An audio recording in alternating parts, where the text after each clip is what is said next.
Try to live in the world, but do not let the world live in you. Let the world be your place of action and service, but not the measure of your heart.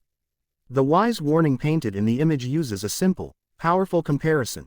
A ship is meant to travel on water, and as long as it stays on the surface it is safe and purposeful. When water gets into the ship, it sinks. The same is true for a human soul. Participation in life is necessary and inevitable, but when worldly desires and attachments seep into the heart they begin to overwhelm and eventually destroy the inner compass. First, consider the structure of the metaphor. The ship is an instrument, created to carry people and goods across water. Its purpose is fulfilled only when it floats on the surface. Water around a ship is natural and expected. The danger begins when the element the ship rides on becomes the element that invades it. Translate that to human experience. Wealth, status, ambition, praise, anger, fear, these are the surrounding waters. They can support the ship's movement, make journey possible, and sometimes provide comfort and necessary resources. But when those same things seep into the heart so that a person measures worth by them, or when they control choices, speech, and conscience, they become the waters inside the hull, corrosive, heavy, and ultimately fatal to inner peace. This teaching is not a call to asceticism for its own sake. It is not an instruction to abandon family, community, work, and ordinary joys. Rather, it calls for an inner orientation, to engage without being owned, to use without being consumed. There is a radical freedom in that stance. It makes possible a life of service where one's acts are not transactional, where charity is given without calculation, where work is done with excellence yet without the desperation for approbation. A person who understands the ship metaphor can navigate the marketplace, the family table, and public life while holding fast to an inner quiet that is not shaken by praise or criticism. Look closely at what water entering the ship represents. It represents the gradual internalization of external values until they become the core of one's identity. It is subtle. Praise is pleasant, and repeated applause can make a person start depending on it. Wealth can begin as a tool for comfort and security, but when it becomes the yardstick by which one judges success, one's inner anchors shift. Social comparison, lust for prestige, fear of poverty, resentment, or vanities, each can act like a leak. The danger is that leaks are often invisible at first. A tiny drip may seem harmless, but over time it fills dark spaces, distorts structure, and undermines trust in the vessel's ability to remain buoyant. Understanding this is one thing, living it is another. The practical question is, how does one keep the world outside the ship while still using the ship to cross the sea? The answer begins with attention and clarity. Attention trains the heart to notice small incursions, an anxious thought about reputation, an unnecessary craving for more, a defense mechanism of anger. Clarity is the moral map that distinguishes between necessary cares and dangerous dependencies. When a choice arises, whether to pursue a project for earning or for acclaim, to speak for self-glory or for justice, clarity helps the soul choose freely. This requires regular self-audits, honest moments where we ask what motivates our actions. Are we acting from fear, greed, vanity, or love, compassion, and duty? Those audits are the bailing systems of the ship. They remove small sips of water before the leak widens. Humility is another central tool. It anchors a person to a larger perspective. Humility does not mean self-denial or self-hatred. It means realistic appraisal of self and situation. It recognizes both gifts and faults without inflating either. When a person sees their talents as trusts rather than trophies, they are less likely to be overtaken by pride. Pride is a particular kind of water. It quietly fills the lower compartments by persuading the captain that the ship is invincible. Humility, practiced sincerely, prevents the illusions that feed destructive attachment. Gratitude works in tandem with humility. If the heart repeatedly recognizes that comforts, talents, relationships, and even breath itself are gifts, the sense of entitlement that fuels attachment diminishes. Gratitude rewires the emotional economy. The person gives thanks for what they have rather than obsessing over what they lack. That shift alone reduces the suction that drags values from the outside into the inside. A grateful person uses wealth, praise, and position as instruments for good, knowing they are transient and ultimately not the source of true worth. Another practical practice is intentional detachment, not as a cold withdrawal, but as a conscious habit. Imagine a traveler who carries a heavy bag all day. At intervals, they set the bag down to rest, to rebalance, to check the contents. Spiritual detachment is the same.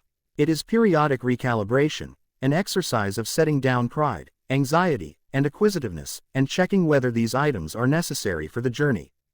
Daily pauses for prayer, meditation, reading of wise texts, or quiet reflection serve this purpose. They are moments where the captain inspects the hull, finds small leaks, and repairs them before they become structural. The ship metaphor also invites attention to community. Ships voyage together. Human life is inherently social. One of the best defenses against the corrupting influence of the world is a community that speaks truth in love. Friends and mentors who are willing to point out faults, who do not collude in flattery, are invaluable. Surrounding oneself with people who value character over cosmetics helps keep external acclaim from becoming the engine. Moreover, service to others, especially those in need, acts as an antidote to self-centered attachment. When time and resources are devoted to alleviating suffering, ego-driven longings shrink in proportion to the real needs witnessed. Stories help illuminate this principle in everyday terms.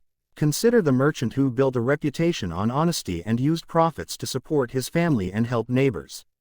If suddenly he begins to view profit as the sole marker of his success, he may start cutting corners. The same hands that once gave now claw to keep more.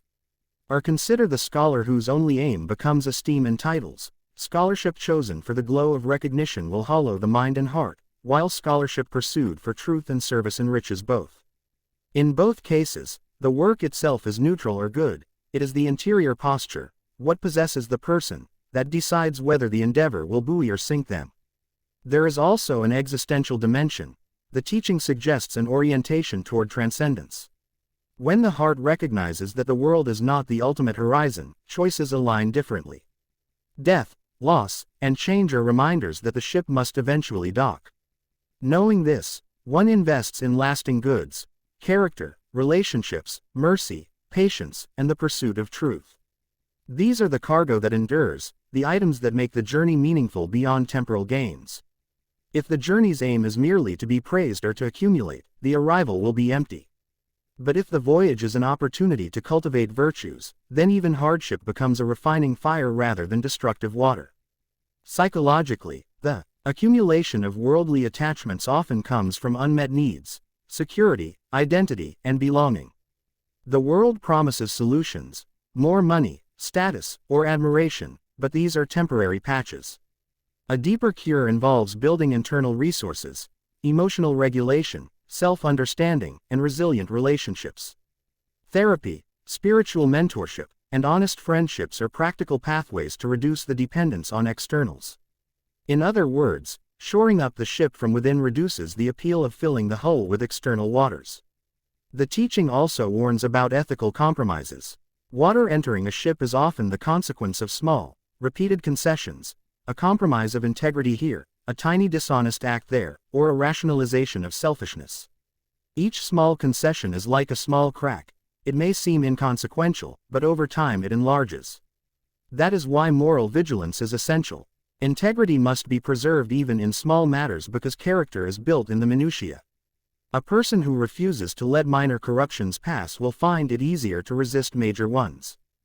Faith traditions across the world echo this balance between engagement and detachment. Whether one frames it religiously or philosophically, the central theme is the same. The world is a testing ground, not the final home. The spiritual life requires participation without possession. Rituals, prayers, and communal worship are among the practices that help maintain perspective. They act as buoys and markers for the traveler's inner sea. They also remind one of the limits of human control and the presence of a larger moral order. On the level of personal discipline, financial prudence and simplicity can be practical expressions of this teaching. Living within means, giving generously, and resisting ostentation are not mere economic choices but moral ones. They train the heart to find satisfaction not in external abundance but in sufficiency and purposeful use. Simplicity is not deprivation, it is freedom from the tyranny of accumulation that can suffocate inner life. Yet, compassion must temper any talk of detachment. The world contains beauty, love, and legitimate attachments, the love of family, the delight in a child's laugh, the satisfaction of meaningful work. The point is not to extinguish affection but to reframe it. Love that is rooted in selfless care rather than possessive need is durable. A parent loves a child differently, knowing that the child's life is not merely an extension of the parent's ego but a gift to steward. This kind of love mirrors the ship's proper relationship to the sea, engaged, respectful, and aware of the larger forces at play. Finally, the ship metaphor gives hope. It suggests that preservation is possible and practical.